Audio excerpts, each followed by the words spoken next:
Hello Parnika, कैसी हो? कल की स्टोरी सुनी? अच्छी थी। लेकिन ज़्यादा अच्छी नहीं थी। अगर ज़्यादा अच्छी होती तो आप कहते पापा मैं घर आ रही हूँ। चलो कोई बात नहीं, आज एक और सुनाता हूँ। जब तक आती नहीं तब तक स्टोरीज का सेशन विल कंटिन्यू। तो आज की कहानी है हमारी आपके ऊपर। बहादुर लड़की। ये लड़की इतनी बहादुर नहीं है, बस थोड़ी समझदार है। समझदार लड़की ज़्यादा अप्रोप्रिएट रहेगा। तो ये स्टोरी मैंने भी कहीं पढ़ी है, मुझे अब याद है, तो मैं सोचा तुम्हें भी सुना दूँ। इट्स अ न्यू वन, हमने पहले नहीं सुनी है। बहादुर लड़की सुन के, या समझदार लड़की यानी कि लड़की कोई स्टोरी में काफ़ी समझदार होगी। अभी देखते हैं स्टोरी क्या है। कि बहुत समय पहले की बात है। As usual story begins. बहुत समय पहले की बात है। एक आदमी था, बहुत गरीब, बूढ़ा था। उसकी वाइफ मर चुकी थी और उसके बेटे थे, वो भी पता नहीं कहाँ चले गए थे, किसी को पता नहीं था। और उसकी एक बेटी थी जो उसके साथ रहती थी। और बूढ़े के पास था एक ऊंट कैमल, एक घोड़ा हॉर्स, एक गधा डंकी, और टूटा फूटा घर। तो बूढ़ा क्या करता था, पहाड़ पे जाके लकड़ियाँ काट के लाया करता था और ऊँट पे उनको बाजार में ले जाके बेच दिया करता था। तो बाजार में एक शाहूकार था, बड़ा चालाक। एक दिन उसने क्या किया, बूढ़ा जब लकड़ियाँ लेके आया बाजार बेचने, तो उसने बूढ़े से पूछा कि हाँ भाई, कितने की ये लकड़ियाँ? तो बूढ़े ने कहा जनाब, 5 चांदी की अशरफियाँ। तो उसने बोला, तो उस शाहूकार ने बोला कि इन सब के 50 चांदी की शर्फियाँ, सारे की। तो बूढ़ा खुश हो गया। तो बड़े इतने पैसे? और शाहूकार बोलता ठीक है मेरे घर ले आओ। तो बूढ़े ने सारा सामान लिया, लकड़ियाँ, और शाहूकार के घर चल पड़ा। जब घर गया उसने लकड़ियाँ उतारी और ऊँट को ले जाने लगा, तो उसने बोला अरे ऊँट कहाँ लेके जा रहे हो? मैंने तो सौदे में बोला था सारे के। सारा मीन्स लकड़ियाँ प्लस ऊँट। बूढ़ा कहता नहीं नहीं नहीं नहीं, ऐसे थोड़ी होता है। ऊँट तो मेरा अकेला ही 300 अशर्फियों का, चांदी की। तो उसने बोला देख लो, तुमने ज़ुबान किया, अगर नहीं तो चलो काजी के पास, वो फैसला कर देगा। वो काजी के पास चले गए। तो काजी ने बोला कि भाई आपने कहा था कि सारा का। तो बूढ़े ने बोला हाँ सारे का, लेकिन मैंने सोचा था कि सारी लकड़ियां वो करता। वो तो तुमने सोचा ना, अब तो तुम्हें ये ऊँट भी देना पड़ेगा। तो बेचारे बूढ़े ने ऊँट भी दे दिया और पैसे लेके घर चला गया। घर जाके उसे अपनी बेटी को सारी बात बताई कि बेटी मेरे साथ ऐसे धोखा हुआ। तो बेटी बोली चलो कोई बात नहीं पिताजी। तो कुछ दिन के बाद बूढ़ा, फिर उसने, उसका काम करने का मन नहीं कर रहा था। फिर उस थोड़े दिन बाद फिर गया काम पर, और उसने फिर से जंगल से लकड़ियाँ काटी और अपने घोड़े पे रखी और उनको लेके फिर से बाजार आ गया। तो शाहूकार ने देखा अरे वाह ये बूढ़ा फिर से आ गया, आज फिर इसको लूटेंगे। वो फिर बूढ़े के पास गया और उसने बोला अरे भाई ये लकड़ियाँ कितने की हैं? तो उसने बोला जी, बूढ़ा भूल गया था पागल, कि 10 चांदी की अशर्फियाँ। तो उसने बोला कि सारा, सारे का सारा 20 में दोगे? तो बूढ़े का पागल था बूढ़ा, बोलने पड़ा सारे 20 ठीक है। तो फिर वही हुआ, जब घर गया तो बूढ़े को अपना घोड़ा भी देना पड़ा। घर आके उससे अपनी बेटी से बात बताई, तो कहता ठीक है। बेटी कहती अगली बार मैं जाऊंगी। अगले दिन बेटी गई, अब उनके पास बचा था गधा। तो बेटी ने गधे पे लकड़ियां लादी और चली गई बाजार में। जब शाहूकार ने देखा, अरे वाह, आज तो उसकी बेटी आई है, ये भी मूर्खी होगी, तो इससे सारे पैसे लूट लेते हैं। तो उसने उसकी बेटी को बोला कि अरे बेटी, ये जो तुमने गधे पे लकड़ियां टांगी हैं, लटकाई हैं, ये कितने की हैं? तो उसने बोला 10 अशर्फियों की। तो उसने बोला 20 में दोगी, 20 में सारा सौदा करोगी? तो वो बोली कि पहले दिखाओ 20 कहाँ है, तुम्हारे पास है? तो उसने 20 अशर्फियाँ अपने हाथ में पकड़ी और बोला कि ये देखो। तो वो लड़की बोली कि इस सारे में ये सारा? वो बोला हाँ। वो कहती ठीक है चलो। चलेगी घर। घर जाके उसने पूछा ठीक है कहाँ बांधना है? उसने बांध दिया गधा। और उसने वो गधा ले जाने लगी, तो उसने बोला नहीं नहीं, तुमने गधे का भी सौदा किया है, सारा बोला था। वो कहती हाँ ठीक है, सारा बोला था। गधा भी छोड़ दिया।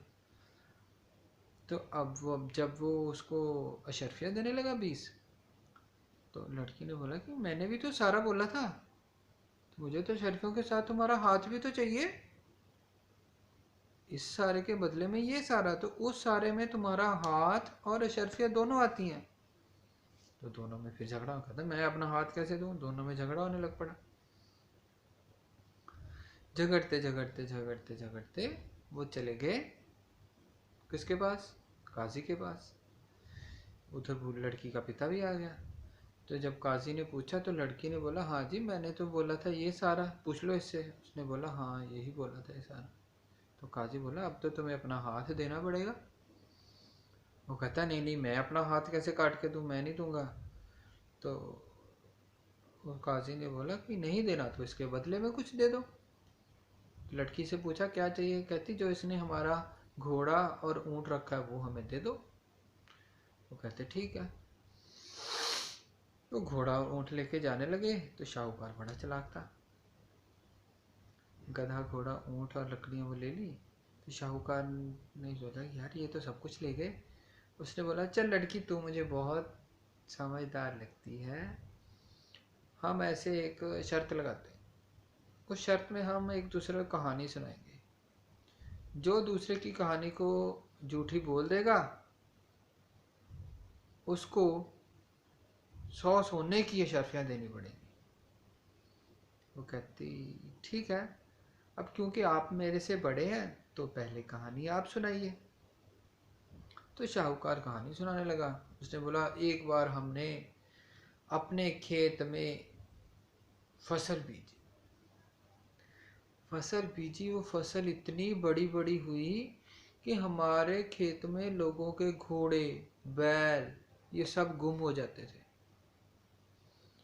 एक बार एक चरवाहे की बकरियों का झुंड हमारे खेत में गुम हो गया और वो मिला ही नहीं। फिर जब हमने फसल काटी, काटने के बाद खेत में फिर से वो जानवर नहीं मिले।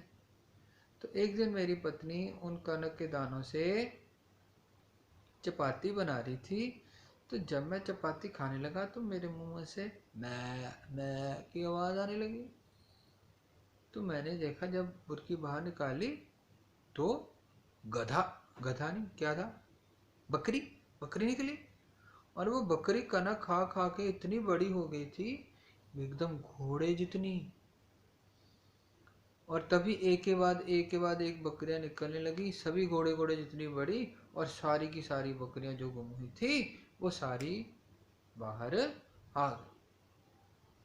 लड़की ने बोला वाह बिल्कुल सही, ऐसी कहानियाँ, ऐसी बातें मेरे ताया जी भी बताया करते थे, ये बिल्कुल सच बात है। उसने बोला अरे ये तो क्या हुआ? ये लड़की तो मान गई। लड़की बोलती अब मैं सुनाती हूँ आपको कहानी। कहता हाँ तुम सुनाओ। लड़की कहती कि ये कहानी बिल्कुल सच है। मेरे मेरे 3 भाई थे, 1 2 3। तीनों भाई बहुत ही अच्छे। एक बार हमने अपने खेत में, अपने घर में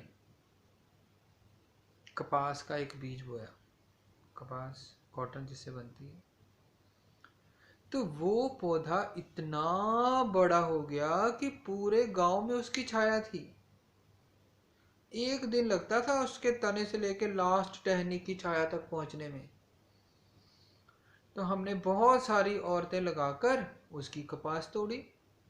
जब उसकी कपास तोड़ी तो उसको ऊँटों पे भर भर के हमने बेचने का फैसला किया।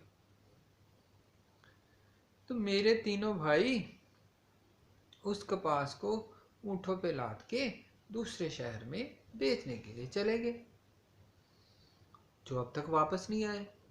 हमें बस इतना बताया कि किसी शाहूकार ने रास्ते में उनको मरवा दिया और सारे पैसे और सारा कपास हमारी लूट ली। कहता अच्छा।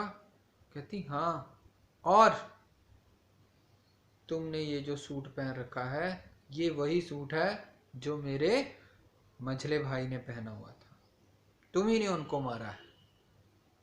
कहानी खत्म। अब शाहूकार फंस गया। अगर वो कहता हाँ कहानी सच्ची है, इसका मतलब उसने लड़की के भाई को मारा और वो उसको तो जाना पड़ेगा जेल में। और अगर वो कहता है झूठी है तो उसको, उस लड़की को 100 सोने की अशर्फियाँ देनी पड़ती। अब वो फंस गया। दोनों में से कौन सी बेटर ऑप्शन है? सोने की अशर्फियाँ देने वाली। तो उसने भी ऐसा ही किया। उसने क्या किया? उसने बोला ठीक है तुम्हारी कहानी झूठी है, और मैं क्योंकि तुम्हारी कहानी को झूठी बोल रहा हूँ इसलिए मुझे तुम्हें 100 सोने की अशर्फियाँ देनी पड़ेगी। तो उस बूढ़े और उसकी बेटी को शाहूकार ने 100 सोने की अशर्फियाँ दे दी। और इस तरह उस समझदार लड़की ने अपने पिताजी का सारा सामान और ऊपर से भी पैसे कमा लिए। इस कहानी से हमें पता नहीं क्या शिक्षा मिलती है। तुम्हें पता चला क्या मिलती है? इस कहानी से ये शिक्षा मिलती है, बड़ा हुआ तो क्या हुआ, जैसे पेड़ खजूर पंथी को छाया नहीं फल लगे अति दूर। लेकिन जरूरी नहीं कि जो ज्यादा उम्र का है वही समझदार है। कई बार छोटे बच्चे भी समझदार हो सकते हैं। इसलिए ये नहीं सोचना चाहिए कि मैं बड़ा हूं, मैंने जो कहा वही हमेशा सही है। ठीक। अच्छा, अब अपना ध्यान रखना और जल्दी से कहानी सुन के नानी के घर ध्यान से रहना, और छुट्टू का भी ख्याल रखना और अपनी मम्मी का भी। नो झगड़े। Take care. Stay happy.